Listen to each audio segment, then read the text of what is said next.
If there was such a thing as Broadway royalty, Brennon Thorne was the king.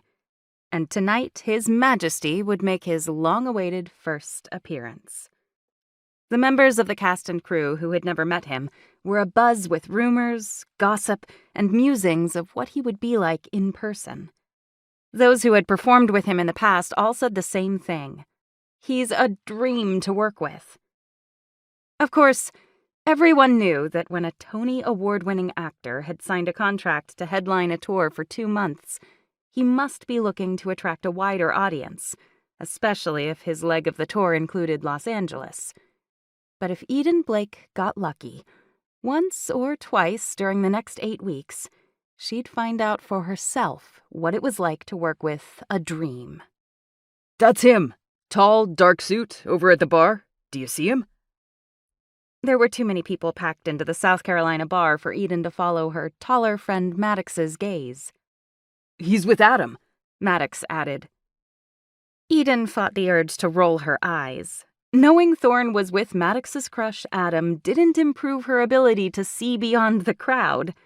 The entire cast and crew had jumped at the chance to attend this party. At the theater a few doors down, the company had just nailed their Greenville closing night performance of Liz and Darcy, the musical. While the company manager hadn't splurged on an open bar or rented out a separate room, they had sprung for unlimited free appetizers at the large brewery.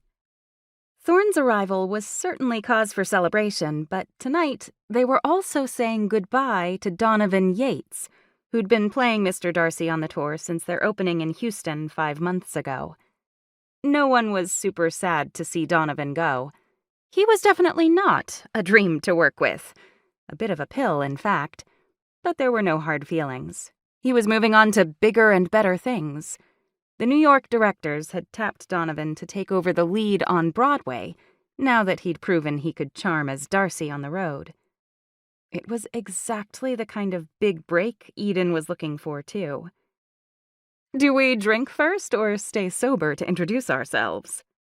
The question came from Liliana.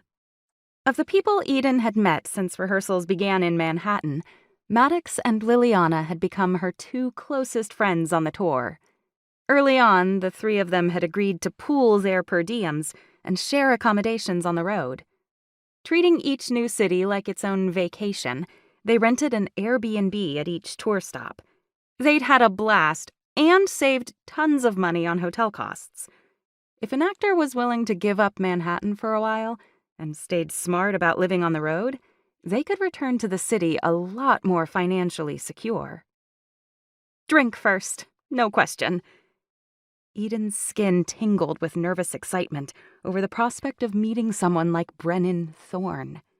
His rock-solid reputation was intimidating, especially compared to her own fledgling career.